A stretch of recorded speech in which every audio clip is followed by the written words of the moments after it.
माझ्या आधीच्या व्हिडिओमध्ये मी सांगितलं की ओवम पिकअप किंवा स्त्रीबीज काढणे सोनोग्राफीद्वारे हे शुश्रूषा हॉस्पिटल इक्सिट एस2 बेबी सेंटर चिखलवाडी कॉर्नर नांदेडला आम्ही करतो। तर हे काढल्यानंतर ते स्त्रीबीज आम्ही शोधतो पाण्यामध्ये, अंडकोशामधनं जे पाणी निघते ना, आणि सोनोग्राफीवर जे दिसते त्याला तुम्ही फॉलिकल म्हणता, पण त्याच्या आतमध्ये स्त्रीबीज असतो। जेव्हा आम्ही म्हणतो फॉलिकल बनते म्हणजे स्त्रीबीजच बनते असं नाही। मग अशाच वेळेला बरेचदा IUI फेल होते आणि बरेचदा पेशंट म्हणतो आम्ही भरपूर दिवस गोळ्या औषधं घेतले, आमचे तर अंडे बनतात, आम्हाला प्रेग्नन्सी राहत नाही। तर हे लक्षात घ्या, हे जेव्हा स्त्रीबीज दिसतात असे, तेव्हा आम्ही पक्क पकडतो की बरेचदा IUI फेल व्हायला कारण किंवा गोळ्या औषध घेतल्यानं न प्रेग्नन्सी राहायला कारण म्हणजे स्त्रीबीज नसणे, नुसतं पाणी निघणे।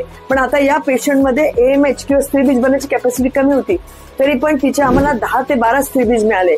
इथे तुम्हाला दिसतं 1 2 3 4 5 6 7 8 हे सगळे स्त्रीबीज मिळाले। तर हे बेशुद्ध करून आम्ही काढले, आज 12 ते 13 स्त्रीबीज मिळाले कमी AMH असताना सुद्धा।